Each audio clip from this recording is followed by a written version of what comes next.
Hola, buenas tardes. Bienvenidos al seminario del Departamento de Sistemas Complejos del ICUNAM. En esta ocasión tenemos la fortuna de contar con uno de nuestros compañeros de departamento, el doctor Octavio Miramontes, quien nos hablará del interesante tema de cerebros líquidos y partículas autopropulsadas. Y sin más, le doy la palabra a Octavio. Muchas gracias, Penélope.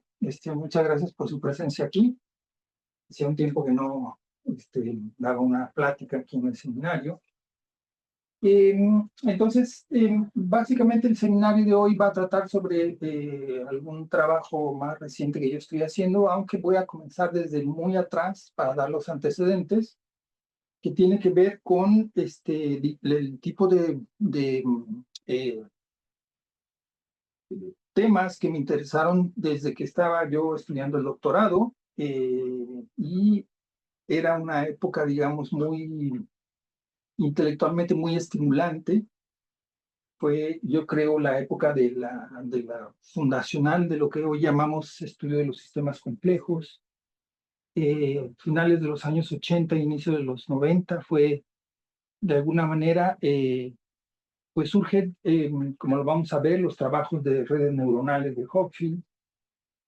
Surgen los conceptos de criticalidad autoorganizada de Perbach, la idea de la sugerencia de cómputo emergente en el borde del caos, que es un concepto de Langton, y también los trabajos de autómatas celulares de Wolfram.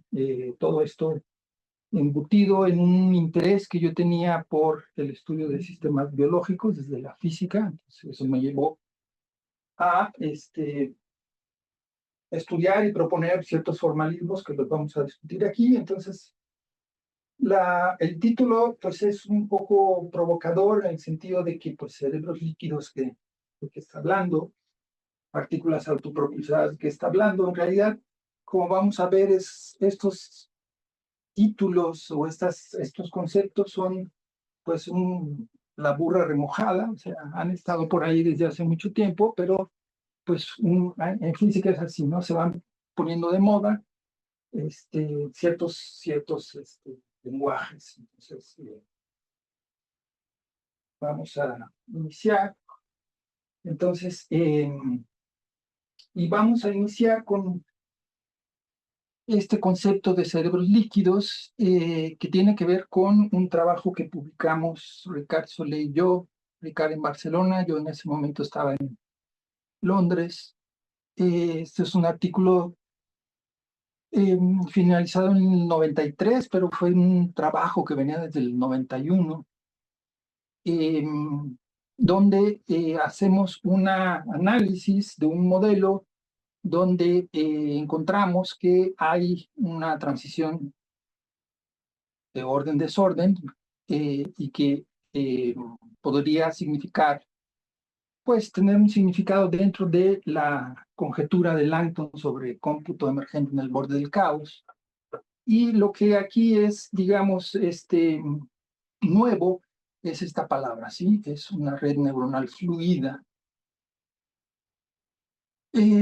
Después, Ricard y sus colegas en el Instituto Santa Fe publicaron este artículo en el 2018, donde ya él introduce este tema, este concepto de cerebros líquidos, porque si nosotros tenemos, digamos, un cerebro, pues está compuesto por neuronas y esas neuronas tienen conectividad fija. Pero si estas neuronas pudieran ser móviles, entonces esa conectividad sería adaptativa, sí, sería móvil.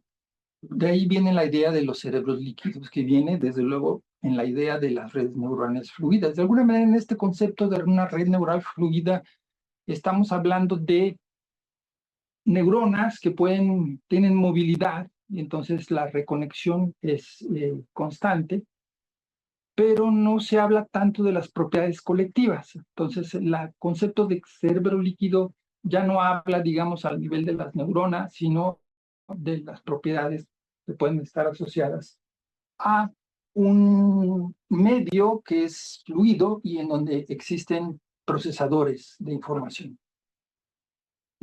Como pueden ver, bueno, esta idea de los cerebros líquidos no es desde luego mía. Está este artículo que acaba de ser publicado Esto fue publicado ahora en el 2005. De hecho, aquí dice, sí, aceptado en junio de 2025, donde el título habla sobre las hormigas que están forrajeando y pueden verse como cerebros líquidos, y donde analizan que la heterogeneidad del movimiento puede influir en la eficiencia del proceso colectivo de forrajeo. Es un artículo de Frédéric Bartomeus y sus colegas que están en Blanes, en Cataluña. Entonces, la idea de los cerebros líquidos es algo que pues va, digamos, tomando un poco de momentum en estos días. Ya veremos si se sostiene o no. Pero pasó bastante tiempo desde la idea de las redes neuronales fluidas hasta un concepto de eh, unidades de procesamiento donde hay movilidad. Entonces, vamos a hacer nada más un repaso rápido de las redes neuronales. Aquí son redes neuronales no fluidas, las típicas redes neuronales. Y entonces, pues hay los antecedentes. Desde luego, este es un campo bastante abierto y lo que estoy haciendo aquí es un resumen bastante pobre, porque pues es un campo que surge desde los años 50 y hasta la fecha es un campo bastante maduro, con montones de tipos de arquitecturas diferentes para las redes, implementaciones diferentes. Y pues es también, desde luego, un tema de moda. No sé si hay un tema más de moda hoy en día que el de la inteligencia artificial. Todo el mundo habla de eso, pero sus fundamentos están aquí. Entonces, pues una de las primeras redes neuronales es los modelos de redes neuronales de impulsos. Por ejemplo, estos modelos, el de Hopkins-Huxley, el de Fritz-Hugh Nagumo, en los años 50, 60. Esto, por cierto, este modelo le dio el Nobel de Medicina en 63, generó el Nobel de Medicina en 63. Después las redes neuronales artificiales, que también comenzaron a desarrollarse en esa época con la idea del perceptrón, y después pues toda una serie de diferentes arquitecturas. El perceptrón básicamente es esto. Se tiene una serie de entradas que van a ser pues moduladas por pesos de conectividad. Estos son matrices de conectividad. Van a ingresar a una suma, a una integración, y después va a haber una función de activación que va a decidir si la neurona dispara o no. Y entonces tenemos la salida. Entonces, básicamente la idea. Después está el trabajo, sí ya fundacional de todo el campo de las redes neuronales, de la inteligencia artificial también, que se debe a John Hopfield. John Hopfield publicó este artículo en el 82, introduce la idea de, pues es un perceptrón donde no existe una, como lo dice aquí, por eso tomé esta parte. Aquí está sintetizado, digamos, están las entradas que van a dar a la sumatoria de una matriz de conectividad en cada neurona, y después hay una decisión acerca de si la neurona va a disparar o no en una secuencia que va de A, B, C, D, digamos, las neuronas interconectadas van así. Pero la idea que él introduce es la de un acoplamiento entre esas neuronas, se ve simbolizado aquí, de tal manera que una entrada a una neurona pues no es simplemente una salida, sino pues existe una red un poco enmarañada de propagaciones entre las neuronas. John Hopfield, que ganó el Nobel de Física el año pasado, junto con otro colega suyo, venía del campo del estado sólido. Entonces, cuando él propone en este artículo este tipo de red, lo que él tiene en mente es una similitud con el modelo de Ising, del cual él conocía perfectamente bien, Entonces, esta es la idea de una red neuronal que estaría pues en sintonía con ese concepto. De hecho, el análisis que propone de la energía efectiva de una memoria de este tipo es la misma que un modelo de visión. Esto también se conoce como memoria asociativa y es pues prácticamente el tipo de red neuronal que traemos aquí en los celulares o que está aquí afuera en aquella cámara que nos abre la pluma del estacionamiento. Básicamente a este se le asocia un tipo de patrón que la red neuronal debe aprender y después hay un proceso de aprendizaje y pues una trayectoria, digamos, de condiciones iniciales hacia el estado que debe aproximarse lo más posible a el patrón que le hemos enseñado. Esto es en el 82. Después, para el 87, los dos artículos están publicados en el PNAS. Publica este otro artículo en donde propone que hacer uso ahora de un perceptrón que va a tener una función de activación que ya no es la función donde se decide si es 0 o 1, pasado un umbral, que sería una función tipo Heaviside, sino más bien va a ser una función de activación que es una tangente hiperbólica. Entonces, este artículo que fue publicado en el 87 fue una inspiración para mí, para Ricard Solé, en el 91 que comenzamos a trabajar con esto, de explorar esta función de activación. Y entonces, pues les platico un poquito sobre las propiedades graciosas que tiene la tangente hiperbólica. Este es un diagrama sacado también de otro artículo de Hopfield en el 88, donde muestra pues cuál es, digamos, el disparo de una red, de una neurona real. Se dispara no de nuevo de 0 a 1 como si fuera un switch electrónico, sino que pasa de un estado 0 a un estado excitado, más o menos siguiendo este tipo de forma. Entonces, la tangente hiperbólica se aproxima mucho a una función sigmoide de este tipo y tiene algunas gracias. Por ejemplo, si nosotros damos valores positivos a la tangente hiperbólica, siempre obtenemos valores positivos. Y no importa cuál sea el valor de la tangente con el cual alimentemos la tangente hiperbólica, siempre va a estar acotado por el. Entonces, si estamos hablando de excitabilidad de neuronas, eso va muy bien porque pues ninguna neurona puede excitarse al infinito, siempre va a estar acotada por un valor, que es el valor unitario.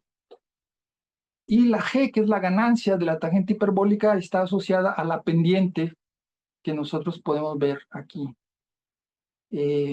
Tiene también, cuando nosotros vemos la tangente hiperbólica, el mapeo de la tangente hiperbólica, tiene, para valores menores a 1, tiene el atractor que es 0, ¿sí? Quiere decir que para valores de ganancia pequeños, la iteración de esta tangente hiperbólica nos lleva al 0. Para valores aproximadamente mayores, alrededor de 1, esto va a crecer linealmente, de tal manera que el atractor va a ser el mismo valor de G, pero alrededor del 1 hay cosas gaseosas que suceden en esta zona. Hay pues el surgimiento de órbitas densas. Yo no sé si eso es caos o no. Nunca he explorado este mapeo como para saber si esto es caos o no, pero tiene una no linealidad muy fuerte en esta zona. Entonces, es la gente que usa la tangente hiperbólica en redes neuronales artificiales, digamos, destaca mucho esa posibilidad de la no linealidad en la conducta dinámica de esta función. Entonces, usando esta función, desarrollamos un modelo que estaba también inspirado en la conjetura del borde de caos que surge también por esa época. que tiene más o menos tres componentes. Una de ellas es, como lo platicaba hace un momento, los trabajos de Stephen Wolfram, que hace una revisión de los autómatas celulares. En realidad los autómatas celulares fueron inventados mucho antes, por ahí la gente que estaba en el proyecto Manhattan, ahí en Los Álamos, pues cuando no hablaban de física nuclear, hablaban de otras cosas en el bar, entonces se les ocurría estas ideas, ¿sí? De, pues vamos a poner, vamos a hacer un jueguito como de ajedrez y poner artículos ahí interactuando. Entonces, pues por eso la idea de un autómata celular viene de gente como Gulam y todas estas gentes que estaban en el proyecto Manhattan. Después fue redescubierta, digamos, de alguna manera por Stephen Wolfram, porque pues, surgen las computadoras que tienen displays, pantallas, entonces uno puede visualizar las cosas. Y Stephen Wolfram nos dice que para los autómatas elementales, que son aquellos de interacciones a primeros vecinos y que son con estados binarios, él dice que puede clasificar los autómatas celulares en cuatro categorías. Uno, que correspondería a estados que son homogéneos, es decir, a una dinámica comparándola con los sistemas continuos, equivaldría a puntos fijos en el espacio fase. Dos, tendríamos secuencias de estructuras periódicas, es decir, ciclos límite. Tendríamos un comportamiento aperiódico, que pues por ser sistemas discretos sería caótico, e introduce una clasificación nueva que no hay su equivalente en ecuaciones diferenciales, que él le llama estructuras localizadas con propagación. En este artículo lo llama así, en otros artículos se atreve a llamarles computadoras universales, porque hace la especulación de que podrían tratarse de máquinas de Turing.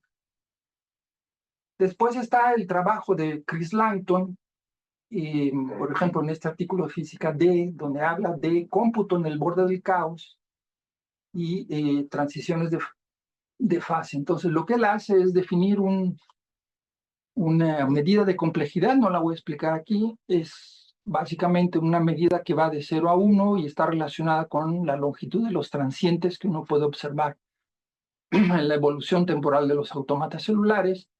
Y eso le sirve para definir entonces una complejidad, y él nos presenta esta gráfica diciéndonos, miren, está aquí los puntos fijos, que son las clasificaciones de las categorías de Wolfram, están aquí los ciclos límite, están aquí el caos, y hay un subconjunto de reglas de autómatas celulares donde hay una complejidad que es máxima, y entonces esto estaría, digamos, mostrando una transición del orden al desorden, y en esta transición, que sería el borde del caos, existe una complejidad máxima, y si son unidades de que están haciendo procesamiento, entonces uno tendría el cómputo óptimo en esta región, alrededor de la transición de fase, le llaman lambda C, que es la lambda crítica, ¿sí?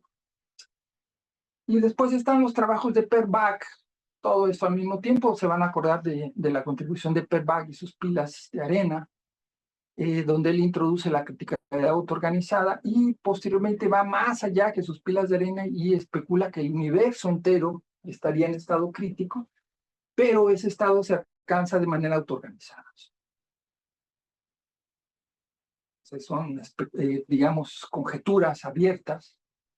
Y desde esa época, que es finales de los años 80, principios de los 90, queda esta conjetura en el aire. Y créanme que es como así como es los números primos, una obsesión de los matemáticos, la idea del borde del caos es una obsesión de la gente que se dedica a los sistemas complejos, o al menos este tipo de sistemas complejos. Es decir, cómo podemos saber si esa conjetura es verdadera o no. Entonces, desde esa época hasta ahora, continúan pues todavía surgiendo ejemplos y contraejemplos de sistemas en los que surge cómputo emergente en una transición de fase, pues realmente probar si el universo entero está en punto crítico, pues no lo veo fácil, pues quizás en las generaciones que vienen algo se puede hacer, pero por ahora no lo hay, lo que hay son ejemplos. Entonces, ¿cuáles son esos ejemplos? Uno de ellos tiene que ver con este artículo que publica Matthew Cox, está en los archives. En realidad este nunca se publicó, es la demostración de que una de las reglas, la 110 en los autómatas celulares, es de hecho clase 4 y es una máquina de Turing. Es una historia un poco triste aquí porque Matthew Cox trabajaba con Stephen Wolfram y Stephen Wolfram lo paró, le dijo, no vas a publicar eso, no vas a publicar eso, no vas a... Entonces él lo subió a los archives y se vino un pleito enorme con Stephen Wolfram, porque Stephen Wolfram decía que ese trabajo era suyo, no sé qué, pero es una típico ejemplo de una injusticia entre un asesor y un estudiante, donde el estudiante hace el trabajo y el asesor pues no le gusta que se sepa el resultado, ¿no? Entonces, esta es una clase 4, que es un ejemplo de una máquina que es máquina de Turing. Tampoco voy a hablar aquí del concepto de máquina de Turing, simplemente señalar que una máquina de Turing es considerada una máquina computadora universal porque en ella podemos diseñar algoritmos que estarían capaces de simular en principio cualquier proceso en el universo, cualquiera. Por eso se llaman máquinas universales de cómputo. Pero es extraordinario que en un sistema tan sencillo de autómatas celulares con interacciones a primeros vecinos binarios se tenga una complejidad de esta naturaleza, ¿sí? Uno recuerda un poco, también esto fue como una década antes, cuando se descubre el caos determinista y entonces se apunta que la ecuación logística, que es un mapeo extraordinariamente sencillo, es capaz de generar caos. Y pues se dice que es y así está el título del artículo de Robert May, por ejemplo, en Nature, diciendo, pues este es un mapeo extremadamente sencillo que puede mostrar una complejidad muy grande, ¿no? Entonces, la complejidad de un autómata celular va incluso más allá del caos. Ya no es nada más generar a periodicidad determinista, sino que puede ser una máquina de Turing.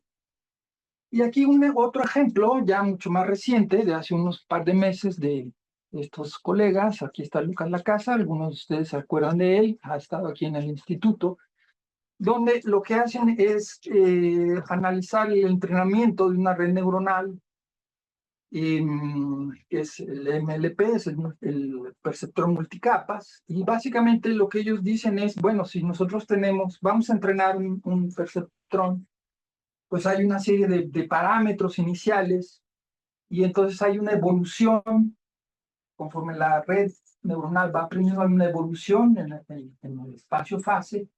Pero ¿qué pasa si nosotros damos una variación pequeña en los parámetros iniciales? Entonces el resultado puede ser muy distinto, ¿sí? De hecho, logran mapear ese entrenamiento del perceptrón multicapas a un mapeo, ¿sí? Y ese mapeo resulta que tiene cambios, entonces tiene sensibilidad a condiciones iniciales.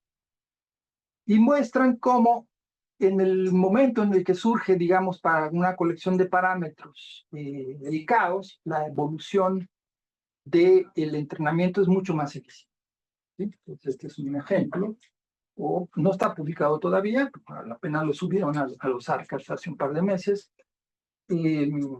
donde hacen este reclamo. Incluso dicen aquí, desde un punto de vista conceptual, nuestros hallazgos sugieren una demostración de la hipótesis de borde de caos del lago. Entonces, caos en las trayectorias de aprendizaje de una red neuronal y cómo es más eficiente cuando están en las vecindades del caos, de los parámetros que van a generar caos. Bien, entonces con estas ideas en la cabeza y con este, digamos, hallazgo experimental en hormigas, es una publicación de Blaine Cool, también a inicios de los años 90, Blaine Cool que estaba en Houston. Hay esto también fue trabajado por Nigel Franks en Bath, en Inglaterra. Básicamente es lo siguiente, tienen un nido de hormigas, esto se ve así como muy primitivo hoy en día, pero bueno, es lo que había en los años 90, es una imagen en alto contraste de un nido, que el nido es básicamente este cuadrado. Estos son hormigas muy pequeñas, muy pequeñas, no solo en tamaño, son realmente minúsculas, eh, sino que son pequeñas en el número de la colonia, o sea, raramente sobrepasan 100 individuos, ¿sí? Muchos de ellos no tienen reina, entonces eso facilita un poco el estudio del comportamiento porque no hay una dirección centralizada, digamos, sino que es pues un trabajo de la colonia donde todos son,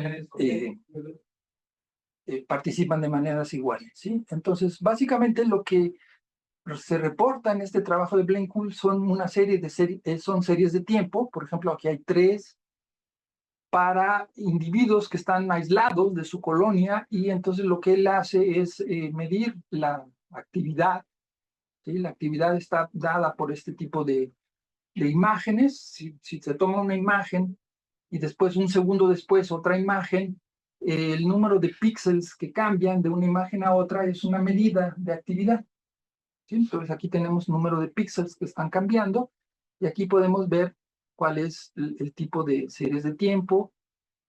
Hace la serie los transformadas de Fourier y entonces nos deja ver que pues estos espectros son pues espectros de banda ancha. Hay algunas frecuencias, en algún momento puede haber frecuencias, pero no hay una frecuencia única, digamos, que sea dominante, como en el caso de estas otras series de tiempo donde está la colonia entera y entonces sí hay estos picos. Entonces lo que estamos viendo es que en función del número de individuos que están agregando a la colonia, va a haber un paso de una dinámica individual y un poco azarosa hacia una actividad que es más ordenada, emergen ciclos de actividad. De hecho, en otra publicación de él mismo, lo que hacen es analizar la dimensión fractal del atractor y entonces concluyen que de hecho esto es caos. Con estos elementos, esto es algo que continúa. Por ejemplo, también este es un artículo del 2004, aceptado en 2004, yo creo que fue publicado a principios del 2025, donde lo hacen un análisis de ya no un tipo de especie, sino varios géneros, y entonces encuentran que para la colonia entera hay estos ciclos de actividades y para los individuos pues hay más bien algo que puede caracterizarse como desorden. Llama la atención aquí porque son especies, dice aquí acorn, que son las bellotas, porque pues imagínense una bellota es como de 1 centímetro más o menos. Entonces cuando caen al piso en un bosque, pues las hormigas lo colonizan, le hacen un pequeño hoyito y entonces viven dentro de la bellota, ¿sí? Entonces imagínense, pues el hormiguero es una cosa verdaderamente minúscula. Eh, Entonces, ¿qué fue lo que hicimos que nos llevó a esta idea de las redes neuronales fluidas? Es básicamente plantear un modelo, ¿sí? Donde ahora las hormigas se pueden mover. De ahí viene esta idea de las partículas autopropulsadas en los términos modernos, aunque pues pueden ver que esto ya viene desde mucho atrás. Y entonces se propone a la Hopfield un tipo de función de activación que está dado por la tangente hiperbólica, que es una tangente hiperbólica que está modulada por la ganancia de esa tangente hiperbólica y esta suma, toda esta suma de entradas hacia la unidad de procesamiento J, que sería pues la neurona J o la hormiga J, más un término de autoiteración, que esto lo aparta, digamos, de las redes de Hopfield, porque este término no existe en Hopfield. Y estos pesos eh, de la matriz de interacciones, pues pueden igualarse a 1 por simplicidad. Pasan cosas muy curiosas si el valor no es 1. Pero bueno, se puede considerar que sea el término de autoactivación, ¿qué significa? ¿Cómo sería? Este de aquí. ¿Qué significa? ¿Se autoactiva? ¿Evoluciona? Sí, es básicamente lo mismo. Perdón, si supongamos que no tenemos vecinos en algún momento, está como en este caso, para que esto no se vaya a cero, ¿sí? Porque no hay vecinos, que sería esta sumatoria, entonces se le permite que la actividad propia que tenga lo esté alimentando, ¿sí? Esto no tiene que ver con información, flujos de información, tiene que ver simplemente con la actividad de la unidad, ¿sí? Entonces, aquí hay un ejemplo de cómo se mira para dos neuronas móviles o dos hormigas, lo que quieran, como quieran llamarle, en una caja pequeña de 10 por 10. Estos sistemas se estudian en cajas pequeñas justamente porque las hormigas que dan origen a todo este trabajo, como ya les dije, son muy pequeñas, no pasan, claramente pasan de 100 individuos. Entonces, pues una cajita de 10 por 10 puede acomodar 100 individuos, ¿sí? Entonces, estos son modelos discretos, confinados de tamaño pequeño, ¿sí? Si esto lo hacemos muy grande, también pasan cosas raras. Sí. La información entre las neuronas o las hormigas es visual o nos chocan, o sea, ¿cuál sería una especie de comunicación entre ellas? Hay varios tipos de comunicación. Digamos, el de día a día es comunicación a través de las antenas. Se tocan y así se reconocen. Entonces es digamos, un encuentro de primeros vecinos donde hay un proceso de tocamiento con las antenas. Hay otros tipos que no son de comunicación, que no son de corto alcance, que por ejemplo el soltar feromonas, pero esas son pues para casos muy especiales, ¿sí? Son feromonas de alarma que les llaman, que cuando entra por ejemplo un invasor al nido, entonces sueltan las feromonas y esto pone en alerta a todos.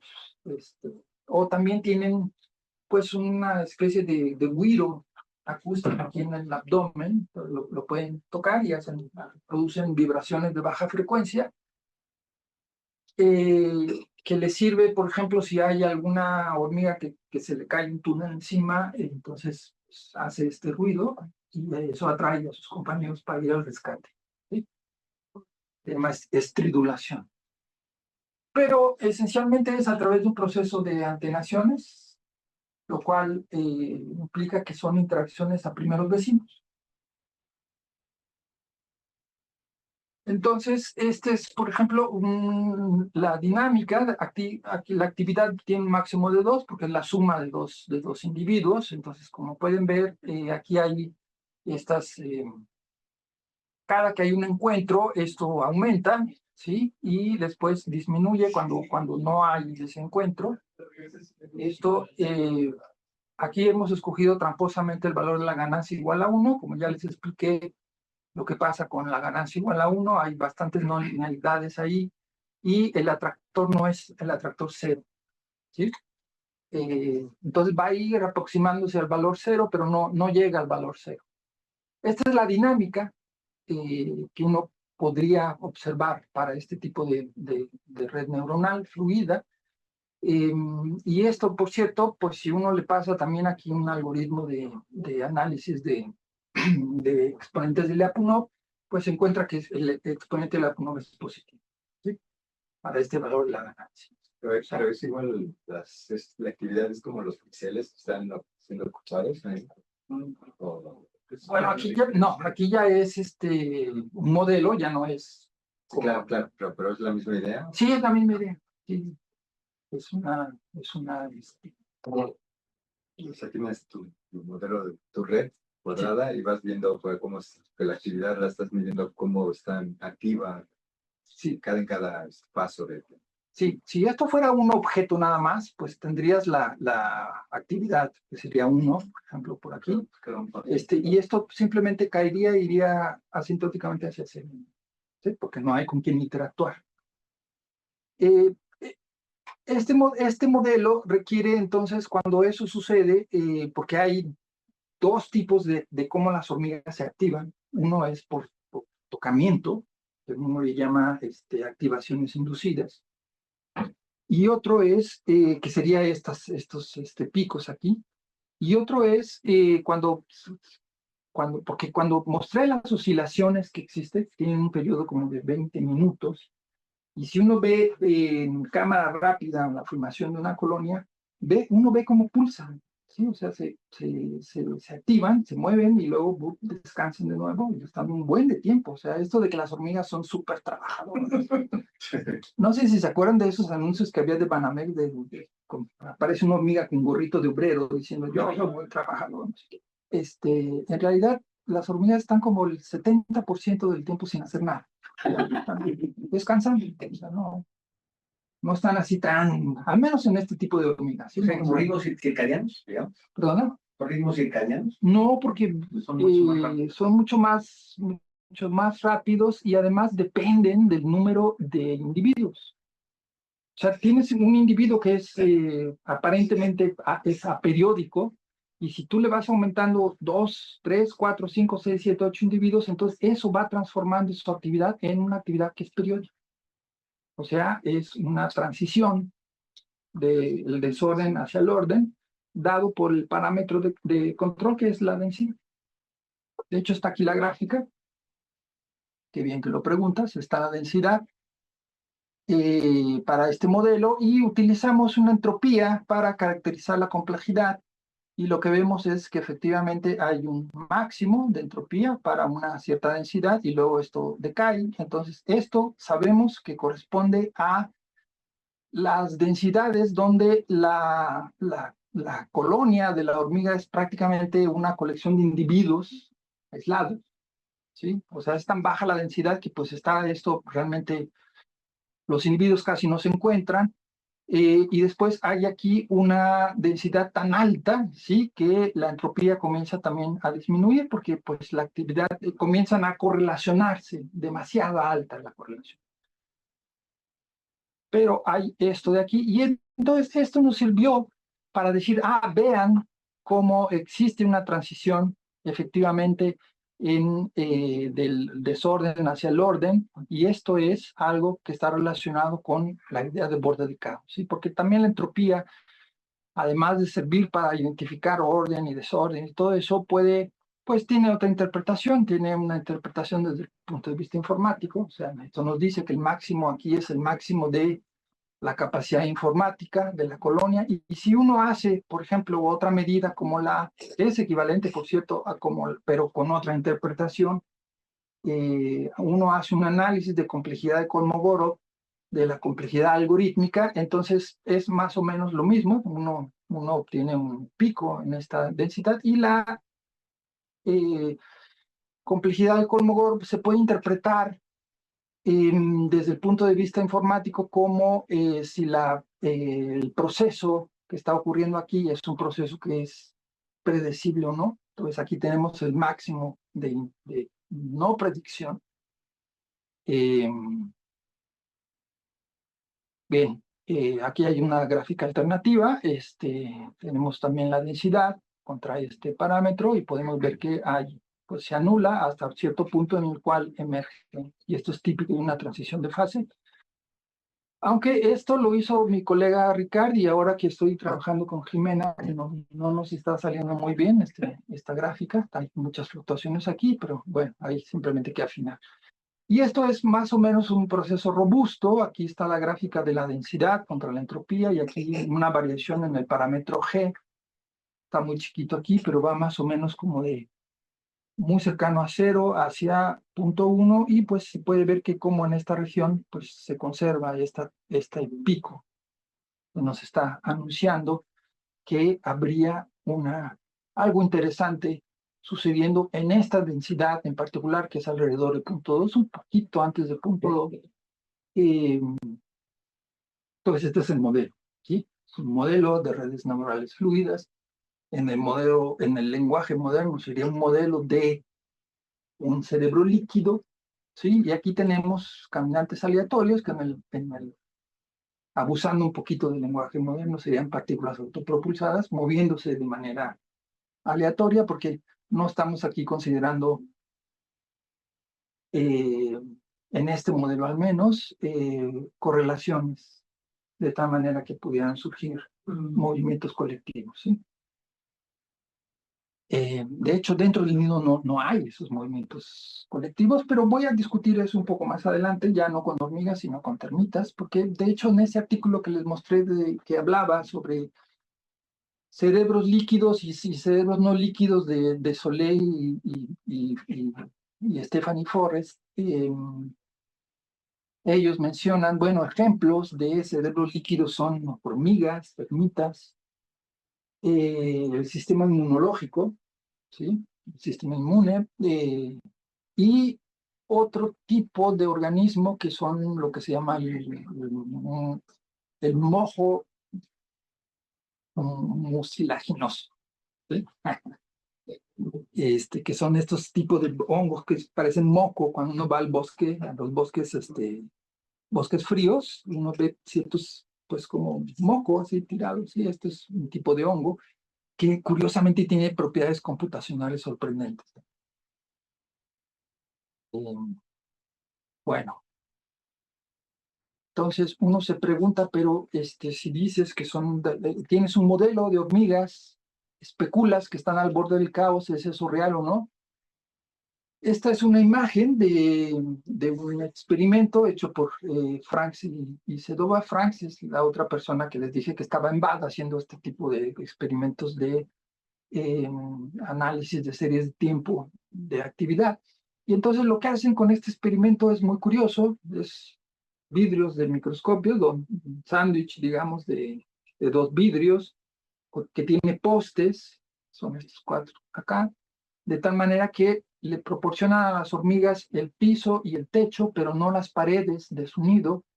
Las paredes se las dejan aquí afuera, que son granitos minúsculos de arena, y lo que hacen las hormigas es, pues salen, encuentran los granitos y los introducen aquí dentro y se construyen a sí mismos un nido. Entonces, este es un proceso autoorganizado de construcción de nido y aquí entonces están las hormigas dentro. Pero no dices nidos como casa, ¿no? ¿Nido es donde se mueven? Sí, es donde viven, se reproducen y comen y todo eso, ¿sí? Entonces, pues está esta otra gráfica donde hay el número, cada una de estas pelotitas es una colonia diferente, donde hay pues distintos números de individuos que corresponden al área ocupada por el nido. Y lo que encuentran es, bueno, pues si uno divide individuos entre nido, pues obtiene una densidad que pues pueden ver que está muy cerca del valor de 2, que es la pendiente. Esta es la densidad, corresponde a la densidad, ¿sí? Entonces, esto, pues, al menos la predicción del modelo, diciendo hay una transición de fase en una densidad con este valor, pues se acerca bastante bien. O sea, una predicción cuantitativa en biología, pues es algo de lo que uno puede sentirse orgulloso, de alguna manera, ¿sí? Bien. Recientemente, este año, de hecho es un artículo en PNAS también de finales aceptado en 2024, pero más bien se hizo viral este año al inicio. Es un video, no sé si ustedes lo vieron, de un montón de hormigas. Aquí hay que poquitas, en realidad son cientos, que van cargando esta como T y la hacen pasar por un laberinto en donde pues uno de los extremos es más grande que la anchura de estas alturas. ¿Sí? No sé si lo vieron. es muy interesante porque las hormigas pueden resolver este problema. Obviamente que no va a ser la solución más trivial, que sería pues simplemente empújalo por aquí, porque pues se les va a atorar, esta T no pasa por aquí. Entonces pues hacen varias maniobras, las que uno hace cuando tiene que pasar un mueble por una puerta, ¿sí? De moverle para aquí, moverle para acá. Pero el problema obviamente es que las hormigas no se comunican entre ellas, no tienen manera de decirle, pues jale más para acá, jale más para acá. O sea, todo esto va a ser, a final de cuentas, empujar y jalar. O sea, es un vector resultante que les va a dar la trayectoria para poder sacar esto de aquí. Y de hecho lo comparan con humanos, hacen el mismo experimento con un montón de humanos, donde les tapan los ojos y no pueden hablar, y entonces tienen que resolver el mismo problema. Las hormigas lo resuelven de inmediato casi, y los humanos no lo pueden resolver tan rápido, ¿sí? Entonces, esto nos lleva a pensar, bueno, y las hormigas, ¿qué tipo de cosas están haciendo? O sea, ¿qué pasa en el cerebro de una hormiga, la red neuronal que tienen ahí, que les permite eh, poder evaluar proporciones? Porque esto, al final de cuentas, es evaluar proporciones, ¿no? Es decir, algo que es más grande y que tiene que caber por algo que es más pequeño. O sea, hay una evaluación de algo que es mayor a algo que es menor, y eso implica una proporción, estimar una proporción, que en lenguaje matemático significa, pues, evaluar una división, ¿sí? Entonces, podemos especular un poco alrededor de eso, y pensar, bueno, es que las hormigas están... Todo esto es especulación, ¿no? Especulación, vil especulación. O sea, no sabemos si dentro del cerebro de una hormiga realmente hay operaciones. No sabemos ni siquiera en nuestro cerebro cómo es que se hacen esas operaciones. Sabemos que las hacemos porque tenemos una matemática simbólica bastante avanzada, pero no sabemos qué es lo que ocurre en nuestro cerebro a la hora de hacer.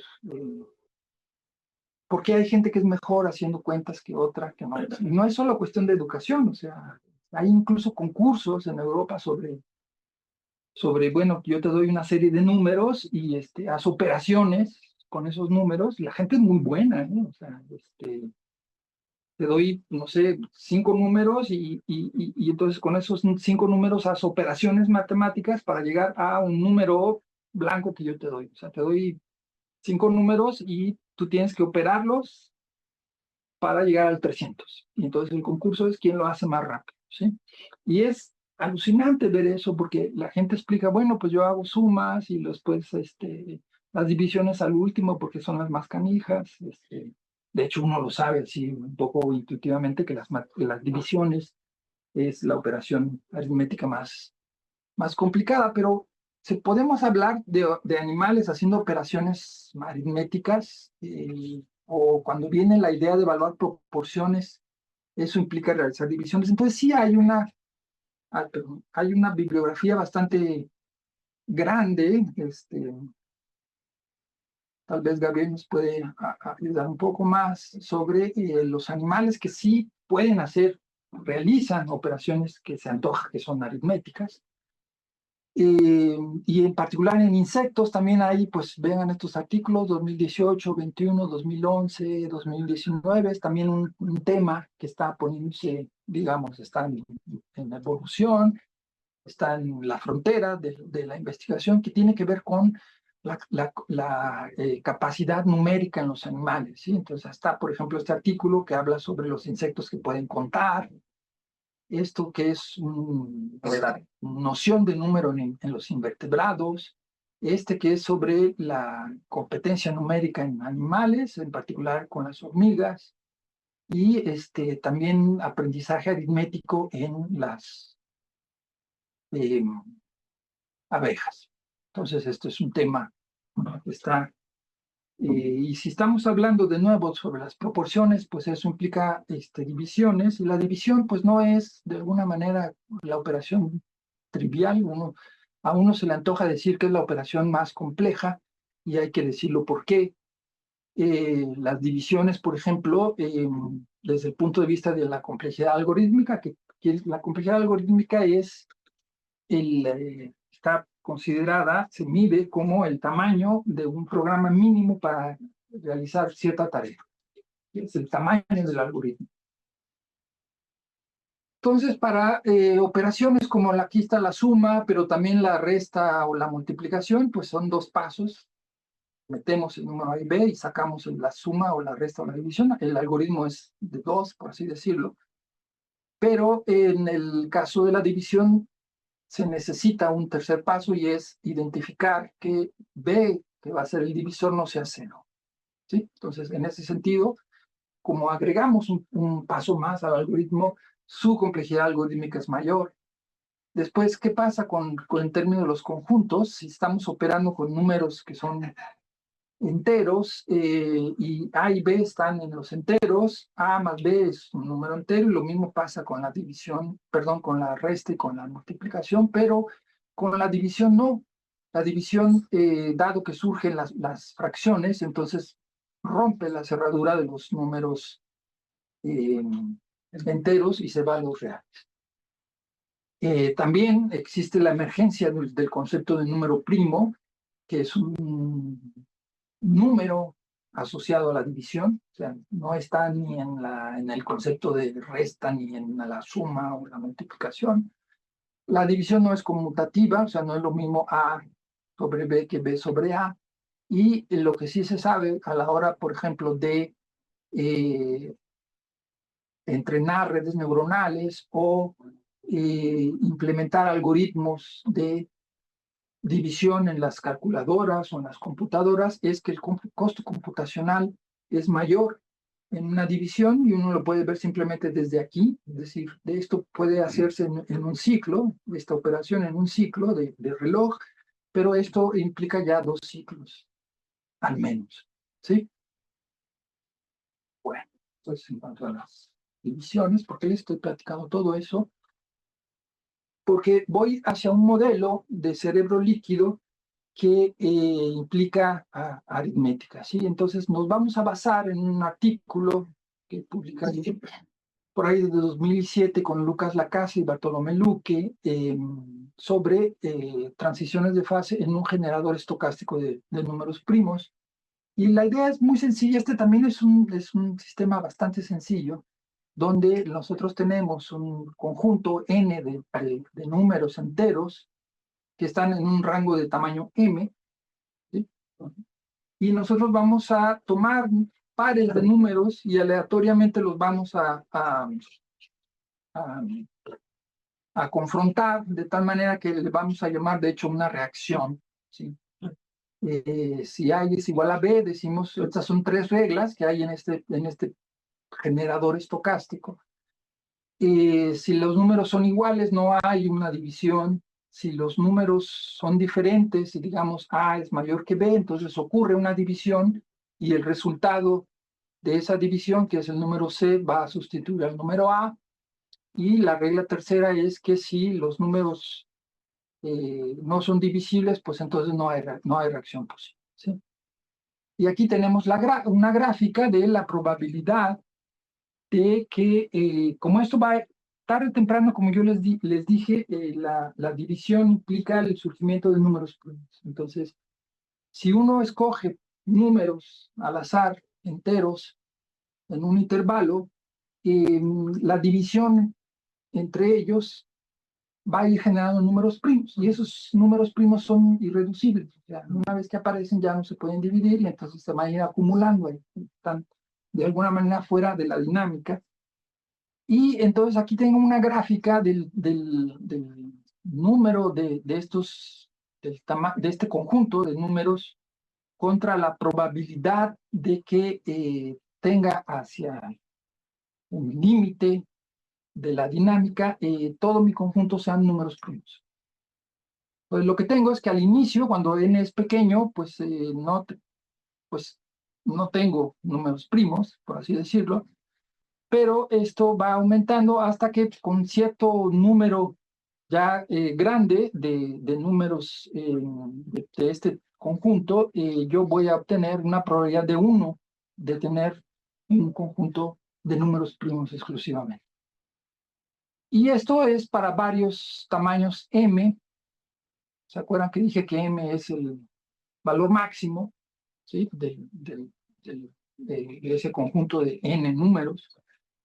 Y uno utilizando pues las ideas de escalamiento en procesos que son finitos, de tamaño finito, entonces uno obtiene este tipo de escalamiento, uno colapsa todas estas gráficas en una sola, y lo más curioso es que ese factor de escalamiento no es otra cosa que una función de conteo de números primos.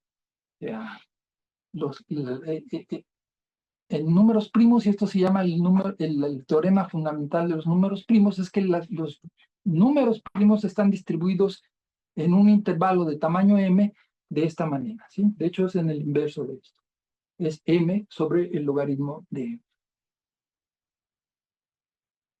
Bien, entonces, ¿qué tal si nosotros utilizamos esta idea y nos vamos con las hormigas? Entonces, ahora tenemos este modelo de cerebro líquido con aritmética, es decir, ahora que tenemos a nuestras hormigas o a los elementos que están caminando, van a tener asociados un número entero, ¿sí? Y cada que encuentren a otra hormiga, además de hacer una activación, como sería con una red neuronal, lo que van a hacer también es pasarse información, o sea, preguntar si tú tienes un número, yo tengo otro número, ¿podemos hacer una división? Sí, bueno, pues entonces hagamos la división.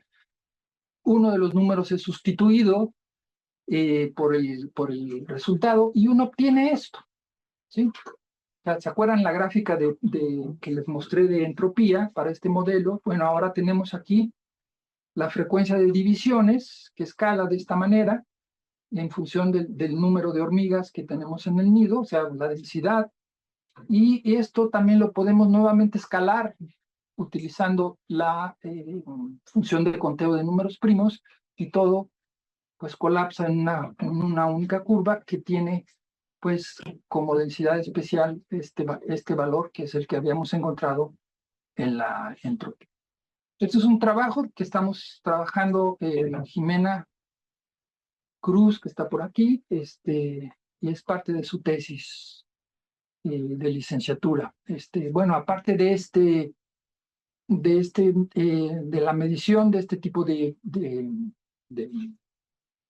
observable en este modelo, pues Jimena has hecho como 4 o 5 más, y todos ellos coinciden en que digamos, la eficiencia del cómputo en términos de las divisiones es óptima en esta zona de aquí, en la zona del borde. Entonces esperamos que este año, o yo creo que el siguiente año, tengamos un artículo ya sobre esto. Bueno, se me está acabando el tiempo, entonces me voy rápido. Les quería hablar de este otro artículo, hablando sobre patrones de movimiento, ya un poco más hacia la idea de las partículas autopropulsadas. Lo que tenemos aquí es unas arenas, digamos, donde tenemos una termita, y pues ese es el tipo de trayectorias acumuladas en el tiempo. Lo que pudimos encontrar en este artículo, que es del 2021 en PNAS, es básicamente que el tipo de estadísticas de pasos coincide con leyes de potencias. O sea, es un proceso libre de escala, pero el hallazgo más interesante fue que tiene que ver con la identificación de que las termitas pues no interactúan con todos, sino hay una red de contactos preferenciales, ¿sí? Esto es muy interesante porque sabemos, aquí está Gabriel y Denis, que han trabajado con monos araña, hay redes de conocidos, digamos, de amigos en monos. Los hay en delfines y en muchos otros ejemplos, pero esta es la primera vez que lo encontramos en un insecto, en termitas en particular. Es decir, eso quiere decir que las termitas no interactúan con todos, sino que tienen sus preferencias, ¿sí?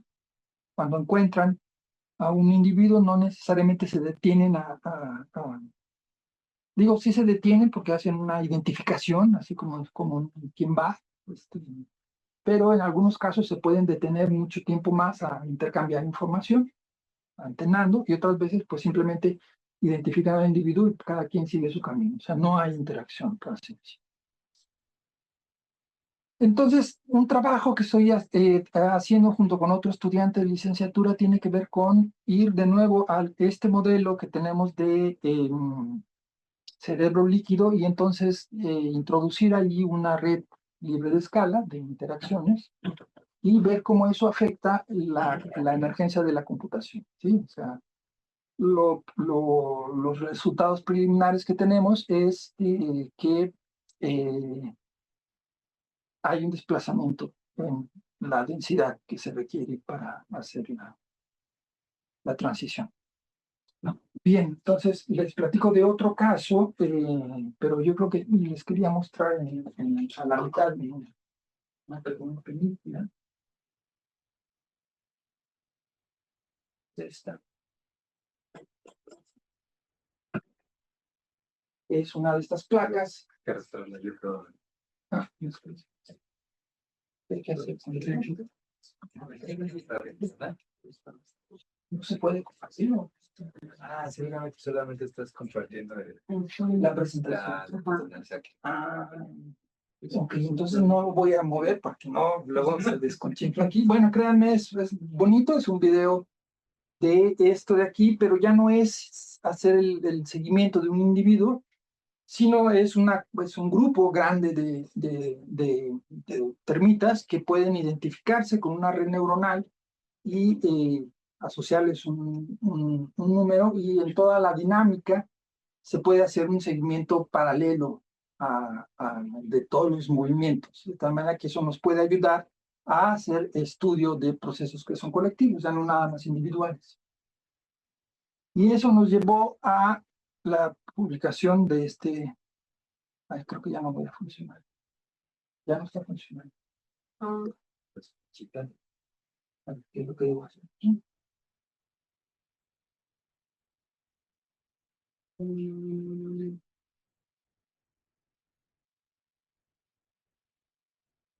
Ahí está.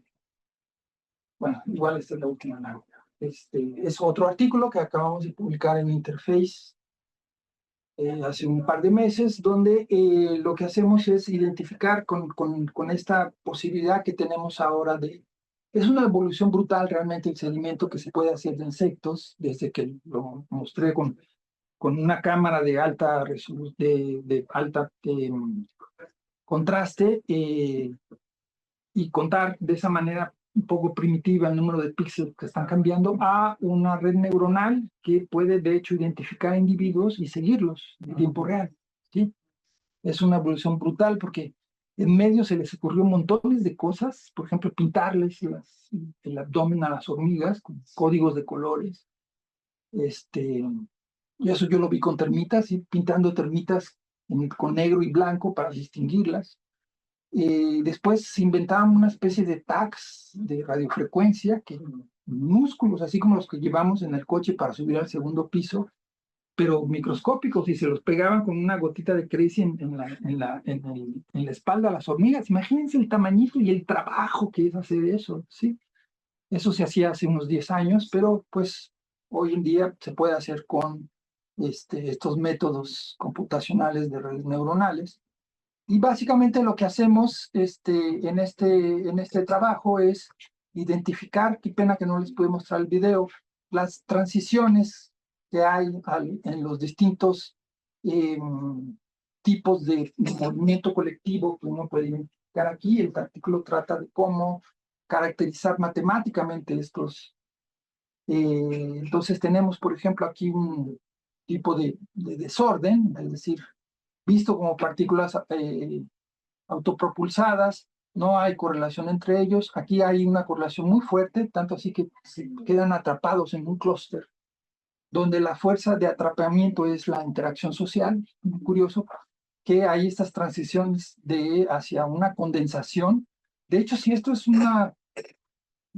digamos, un dispositivo muy grande de observación donde hay miles de estas termitas, uno puede ver la formación de estos clústeres al mismo tiempo que hay flujo. Entonces es como si fuera un proceso de condensación de gotas, ¿sí? Donde la fuerza de atrapamiento es interacción social. Se forma este tipo de estructuras que le llaman milling o vórtices, y aquí hay una coexistencia de ambos, ¿sí? Entonces, lo que hicimos en este trabajo es poder realizar medidas cuantitativas para hacer la descripción de estas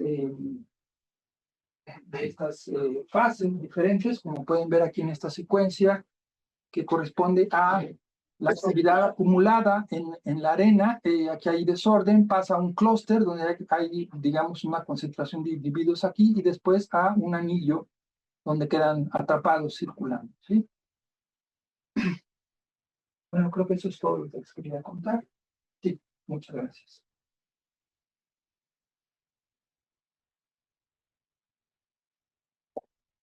Muchas gracias, Octavio.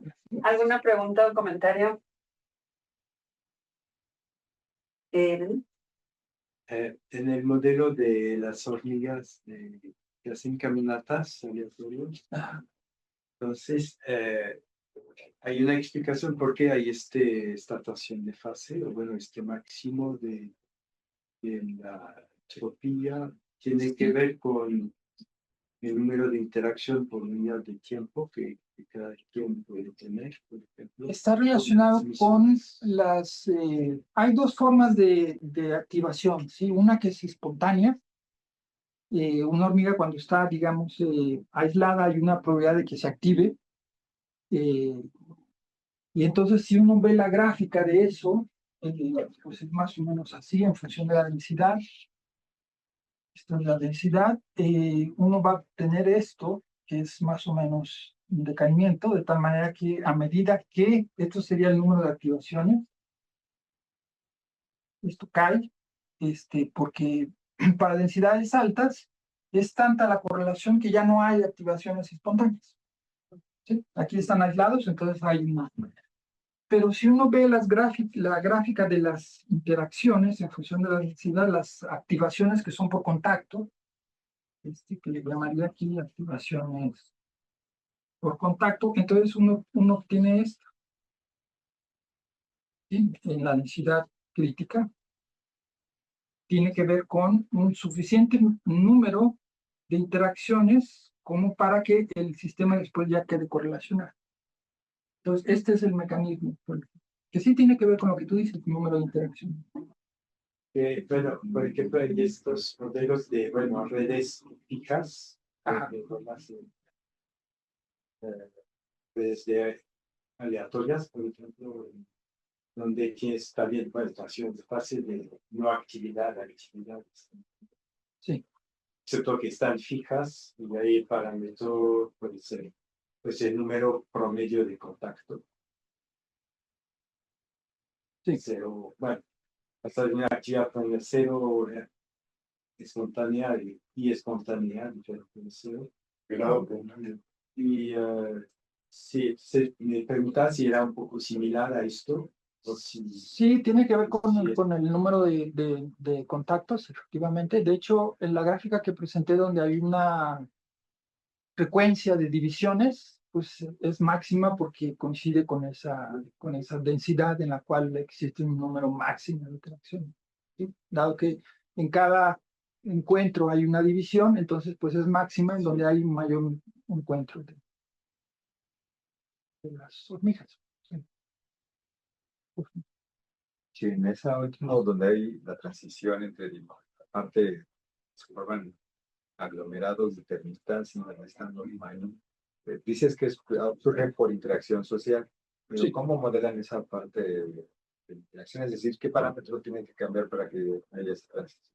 Es más complicado de lo que uno se imagina. No hemos realizado la parte teórica, por así decirlo, de modelos. Aquí es meramente una descripción experimental de lo que encontramos y las cantidades que uno puede asociar a esos cambios, ¿sí? O sea, gráficas de fluctuaciones, gráficas de movimientos angulares, gráficas de exponentes de Hertz, cosas así de ese tipo. pero no hemos desarrollado todavía un modelo de correlaciones, porque eso ya nos lleva al siguiente paso. Seguramente es algo que te interesaría a ti colaborar con nosotros, que es la emergencia de correlaciones para que surja movimiento conectivo. Y el mecanismo más o menos tiene ideas, feromonas o No, es simplemente atrapamiento, o sea, hay una que se atrapa con la otra, llega otra y se atrapa con la otra, y entonces, pum, acaban formando un clúster. Es muy dinámico porque ese clúster igual al rato se desbarata. Y sí, por eso llamamos atrapamiento social, no es esa condensación ocurre por las interacciones, o sea, se detienen pues no sé qué es lo que hacen, o sea, platican de alguna manera, no sé qué chismes se pasan entre ellos, pero se quedan durante un tiempo. De hecho, todos esos tiempos que llamamos tiempos de espera, donde se detienen, es bonito porque también siguen es un proceso libre de escala también. Los tiempos de espera están como escalan como una ley de potencias. Por allá. Yo tengo dos preguntas desde la biología, no desde la física. Una es si estos sistemas en el borde del caos, como los definiste, o algunas de las métricas que nos estás dando de ese borde del caos, es una máxima entropía. Y eso, por definición, también es poco predecible, porque el sistema tiene muchos estados posibles, más que ciertos valores de los parámetros. ¿Qué tan conveniente, evolutivamente, es dejarle el cómputo de un problema a un sistema que es impredecible? ¿Por qué no computar con un sistema más predecible o en un estado más predecible del sistema? Porque el resultado puede variar muchísimo dependiendo de un input. Sí, y eso, si bien te da mucha flexibilidad, puedes hacer muchas operaciones distintas, pues no siempre te van a dar lo mismo. Es difícil responder eso porque ni siquiera en los modelos de la física uno podría decir pasa esto, ¿sí? Efectivamente es cuando menos predicción hay. Y eso, algunas de las personas que han trabajado con esto lo asocian más bien a la facilidad que tendría el sistema de explorar todo su espacio-fase. ¿Sí? O sea, eso está asociado a la adaptabilidad de la dinámica. Es decir, es más fácil encontrar soluciones más rápido, como por ejemplo lo dice Lacaze en su artículo de redes neuronales, es que es más eficiente el entrenamiento de un perceptrón si estamos en el borde del caos. Porque visita muchos estados. Porque puede visitar muchos. En el caso de hormigas, por ejemplo, que hay estas líneas que tú sabes de forrajeo, que están moduladas por feromonas, hay modelos que dicen pues, que la feromona es una sustancia que se evapora, pero el ritmo de evaporación debe ser tal que no deje a las hormigas atrapadas, siguiendo una ruta que a lo mejor no es la más eficiente, sino se tiene que evaporar para permitir las fluctuaciones del sistema que hagan que una hormiga se equivoque y encuentre una zona de comida que es más rica. Entonces, esas fluctuaciones están asociadas con un no atrapamiento del sistema.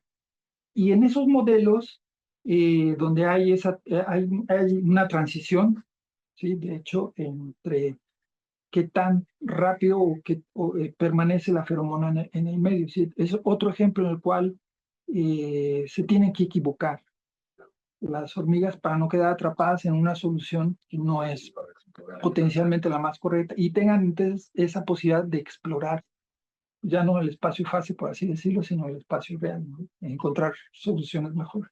Y en ese mismo sentido, entonces, el problema este de las hormigas y de los seres humanos tratando de mover esa T a través del laberinto, yo no estoy tan convencido de que lo tengan que resolver usando aritmética, ni los humanos ni las hormigas.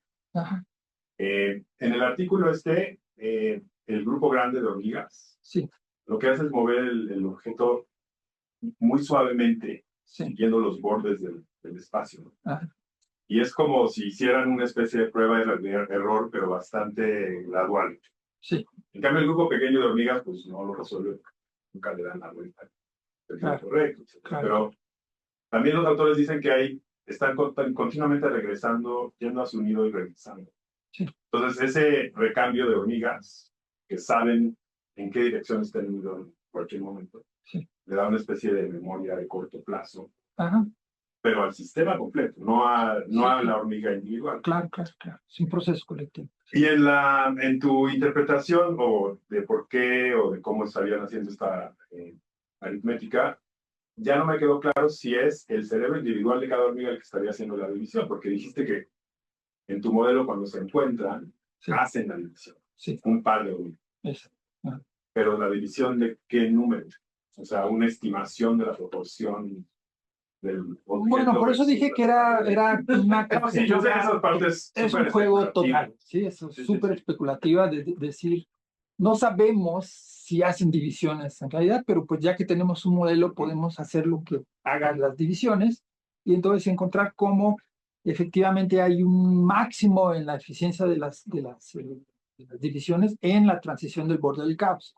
O sea, es más bien, es un juego, es una propiedad del sistema que está de ese sistema que queremos que simule hormigas, pero no es que las hormigas realmente entre ellas digan, estamos haciendo, o sea, de ninguna manera es un modelo para resolver el laberinto, o sea, para nada, o sea, simplemente lo del laberinto, como es una evaluación de proporciones, como tú bien dices, las muchas hormigas suavemente lo mueven, y encuentran una solución de cómo hacer pasar una longitud grande por una longitud pequeña, es decir, es evaluar lo pequeño contra algo grande y entonces se antoja que eso es representado simbólicamente por una división, pero de lejos estamos de poder asegurar que ellas hacen divisiones, ¿sí? Y que toda esa resolución colectiva implique pues que están haciendo lo que sí, pues está claro que es la trayectoria es un vector resultante de jalar y empujar, ¿sí? Y lo hacen de una manera, pues es alucinante lo bien que lo hacen, ¿sí? Pero los mecanismos de la interacción entre ellos, pues estamos con paños muy verdes para poder decirlo, ¿no? O sea, el modelo es simplemente, pues, es un modelo que funciona bien para describir una transición que parece que sí existe en hormigas, de orden a desorden, y mostrar cómo en esa transición para la densidad crítica, pues ocurren una eficiencia de cómputo dada por las operaciones de división. Solo eso. ¿Algo más? Si no hay nada más, entonces agradecemos a Octavio nuevamente. Gracias por escucharme. Estuvo Súper interesante. muy bien, muchas gracias. ¿Por qué?